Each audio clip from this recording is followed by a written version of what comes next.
Hello friends, welcome to trending technology channel. Today మనం వచ్చామంటే మన యొక్క డే 23 జావా కంప్లీట్ కోర్స్‌లో మనం వచ్చామంటే జావా ప్రోగ్రామింగ్ అసెస్మెంట్ అనేది ఇస్తున్నాం మీకోసం. మీరు వచ్చాయంటే జస్ట్ 4 ప్రాబ్లమ్స్ అనేది సాల్వ్ చేయడానికి ట్రై చేయండి. ఒకవేళ మీకు రాకున్నా నో ప్రాబ్లమ్. మనం నెక్స్ట్ వీడియోలో మనం వచ్చామంటే దీనికి సంబంధించిన ఆన్సర్స్ అనేది మనం క్లియర్‌గానే తెలుసుకుందాం. సో, ఫస్ట్ ఆఫ్ ఆల్ దీని గురించి మనం వచ్చామంటే థియరిటికల్‌గా అనేది ఏ విధంగా సాల్వ్ చేయాలి అనే దాని గురించి తెలుసుకుందాం. ఓకే. సో, దీనికోసం మనం వచ్చామంటే థియరిటికల్‌గా ఎలా సాల్వ్ చేయాలని చూసినట్లయితే మనకొచ్చేమంటే ఫస్ట్ ప్రాబ్లమ్. సో, మనకొచ్చేయంటే ఈవెన్ ఆర్ ఆడ్. ఓకేనా? సో, మనకి ఈవెన్ నంబర్స్ అంటే మనకు ఆల్రెడీ క్లియర్ తెలుసు. 2, 4, మనకి ఇంకా 6, ఓకేనా? సో, మనకి నెక్స్ట్ ఇంకేమున్నాయి 8. సో, ఇవన్నీ మనకొచ్చేయంటే ఈవెన్ నంబర్స్. నెక్స్ట్ మనకొచ్చేయంటే ఆడ్ నంబర్స్ అనేది మనకొచ్చేయంటే 1, 3, 5 ఇవన్నీ ఆడ్ నంబర్స్. సో, ఇది even number and odd number ఎలా చెప్తున్నాం. ఓకేనా? సో, ఇప్పుడు మనం ఏదైనా ఒక నంబర్ తీసుకొని మనకొచ్చేయంటే అది మనకి డివిజిబుల్ బై 2 అయితే దాన్ని మనం ఈవెన్ నంబర్స్ అంటాం. డివిజిబుల్ బై 2 కాకపోతే దాన్ని ఆడ్ నంబర్స్ అంటాం. ఓకేనా? సో, ఎలా అంటే సింపుల్‌గా ఎగ్జాంపుల్ చెప్తా చూడండి. ఫర్ ఎగ్జాంపుల్ 6 అనేది ఉంది. ఇప్పుడు నేనొచ్చేంటి 2 అనేది తీసుకున్నా. ఓకేనా? సో, ఇవన్నీ మ్యాథమెటికల్ ఫార్ములాసే. ఓకే. సో, 6 అనేది ఉంది. 2 అనేది తీసుకున్నా. సో, 2తో మనం డివిజిబుల్ చెక్ చేస్తే మనకొచ్చి ఏమవుతుంది? మనకి 2, 3 జా మనకొచ్చేంటి 6 అనేది వస్తుంది. మనకొచ్చేంటి బ్యాలెన్స్ అనేది మనకి ఇక్కడ ఏం 0 అనేదే ఉంది. ఓకేనా? సో, ఇది డివిజిబుల్ అనేది అవుతుంది 2తో. ఓకేనా? సో, కాబట్టి మనకి ఇదేమైంది ఈవెన్ నంబర్ అనేది అయింది. అదే నేనొచ్చేంటి ఆడ్ నంబర్ అనేది తీసుకున్నా. ఓకేనా? సో, ఇప్పుడు మనకి 2 1 జా 2 అనేది వస్తుంది. మనకి బ్యాలెన్స్ అనేది 1 అనేది ఉంటుంది. సో, కాబట్టి ఇది మనకు అంతే ఆడ్ అనేది అయింది. సో, ఇప్పుడు మనం ఏదైనా మనం వచ్చుంటే 2తో డివిజిబుల్ చేస్తే మనకి అంటే మనకొచ్చే వాల్యూ 0 ఆర్ 1 అనేదే వస్తుంది. సో, 0 వస్తే మనకొచ్చేదంటే అది ఈవెన్ నంబర్ అవుతుంది. 1 వస్తే అది మనకి ఆడ్ నంబర్ అనేది అవుతుంది. ఓకే. సో, ఇది లాజిక్ అనమాట. మీరు జస్ట్ ప్రోగ్రామాటికల్‌గా ట్రై చేయండి. మాక్సిమం ఆన్సర్ నేనే కవర్ చేసేసిన. ఓకే. సో, నెక్స్ట్ ప్రాబ్లమ్ ఏమని చూసినట్లయితే మనకొచ్చేదంటే గ్రేటెస్ట్ అమాంగ్ 3 అంటే మనకిప్పుడు ఫర్ ఎగ్జాంపుల్ 4, 5, 6 అనేది ఉందనుకో. సో, ఇప్పుడు మనం 3 వేరియబుల్స్ అనేది తీసుకున్నారు మీరు ఎగ్జాంపుల్‌కి. సో, ఇందులో మనకు అవుట్‌పుట్ ఎంతొచ్చి మనకొచ్చేంటి 6 అనేది రావాలి.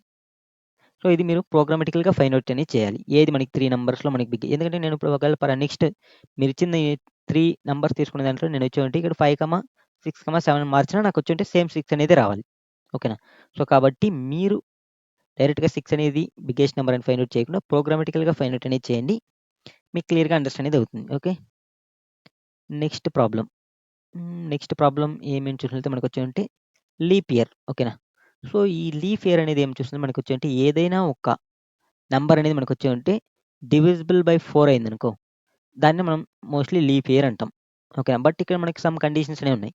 బట్ మనకొచ్చేవంటే 100కో మనకొచ్చేవంటే 4తో డివిజిబుల్ అనేది అవుతుంది. బట్ ఇది లీప్ ఇయర్ అంటే కాదు. 200కో అవుతుంది. బట్ ఇది నాట్ లీప్ ఇయర్. 300కో అవుతుంది. బట్ ఇది నాట్ లీప్ ఇయర్. ఓకేనా? ఐ థింక్ 200, 300 అవుతుందో లేదో నాకు తెలీదు. ఓకే. హ్మ్.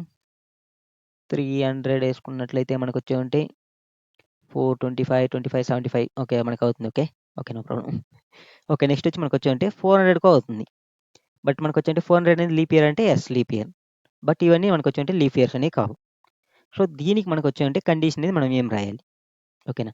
సో, దీనికి మీరు ఏం కండిషన్స్ రాయాలని థింక్ చేయండి. ఎందుకంటే 4తో డివిజిబుల్ అయ్యేవన్నీ లీప్ ఇయర్స్. బట్ మనకొచ్చేవంటే హండ్రెడ్స్‌తో డివిజిబుల్ అయ్యేవన్నీ లీప్ ఇయర్స్ కాదు. బట్ మనకొచ్చేంటే 400తో డివిజిబుల్ అయ్యేవన్నీ లీప్ ఇయర్స్. ఓకేనా? సో, కన్‌ఫ్యూజన్ అనేది కాకండి.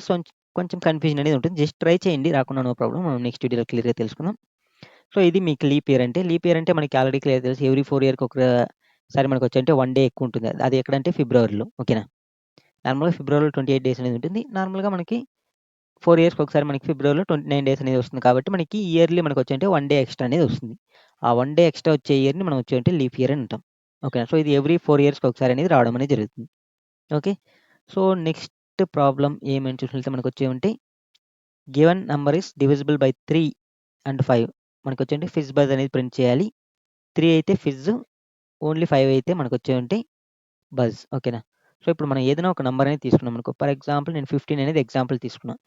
సో, ఈ 15 అనేది తీసుకున్నప్పుడు మనకొచ్చేవంటి 3తో మనకి డివిజిబుల్ అవుతుందా అంటే యెస్ కండిషన్ సాటిస్ఫై. మనకు 3 5 జా ఎంత 15.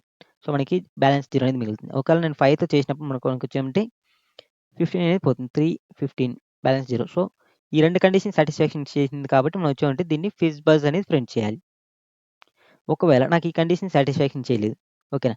సో, ఓన్లీ ఇప్పుడు ఫర్ ఎగ్జాంపుల్ నేను తీసుకున్న ఇన్‌పుట్ వచ్చి 3 అనుకుందాం. ఓకేనా? సో, 3 అనేది తీసుకుంటే మనకి 5తో పోతుందంటే లేదు. బట్ 3తో పోతుంది కదా! సో, 3తో మాత్రం డివిజిబుల్ అయితే దానికోసం మనం ఏం ప్రింట్ చేయాలి? ఓన్లీ ఫిజ్ అనేది ప్రింట్ చేయాలి. సో, జస్ట్ మన స్ట్రింగ్‌లో మనకొచ్చేంటి system dot out dot println fizz ఓకేనా. System dot out dot println buzz fizz buzz. So, ఇలా ప్రింట్ అనేది చేయండి. ఒకవేళ మనకొచ్చేదంటే 5తో ఓన్లీ 5తో ఇప్పుడు ఫర్ ఎగ్జాంపుల్ 5 తీసుకున్నామనుకో ఓన్లీ 5తోనే పోతుంది. ఓకేనా. 5 1 జా 5 మనకి 0 బ్యాలెన్స్. సో, కాబట్టి 3తో పోదిది. సో, ఇలా వచ్చిందనుకో మనం బజ్ అనేది ప్రింట్ చేయాలి. ఒకవేళ ఈ కండిషన్‌కో సాటిస్ఫాక్షన్ చేయనప్పుడు మీరు ఏదైతే నంబర్ అనేది తీసుకున్నారో ఆ నంబర్ అనేది ప్రింట్ చేయాలి. ఇప్పుడు ఫర్ ఎగ్జాంపుల్ 2 తీసుకున్నా. 3తోను మనకు డివిజిబుల్ అయ్యేది. 5తోను డివిజిబుల్ కాదు. సో, కాబట్టి నాకు 2 అనేది అవుట్‌పుట్ రావాలి. ఓకేనా. సో, ఈ విధంగా మీరొచ్చేదంటే ప్రోగ్రామ్ అనేది రాయాలి. సో, మీకు క్లియర్‌గా అండర్‌స్టాండ్ అనేది అయిందనుకుంటే జస్ట్ ట్రై చేయండి. ఒకవేళ రాకున్నా నో ప్రాబ్లమ్. ఎన్ని ప్రాబ్లమ్స్ సాల్వ్ చేస్తారని చూద్దాం. దీంట్లో మనకి 4 ప్రాబ్లమ్స్ ఉన్నింది. ఎవ్రి ప్రాబ్లమ్ మనకొచ్చేదంటే 25 మార్క్స్ అనుకుందాం. సో, మనకి total 100 marks. Okay. Okay friends. దీనికి సంబంధించిన ఆన్సర్స్ అనేది మనం నెక్స్ట్ వీడియోలో అనేది కవర్ చేద్దాం. సో, మీరు ఎంత ప్రాబ్లమ్స్ అనేది సాల్వ్ చేసినారనేది కంప్లీట్ చేసి కింద కమెంట్‌లో మెన్షన్ అనేది చేయండి. Okay friends. Thank you for watching this video. See you in next video. Bye by.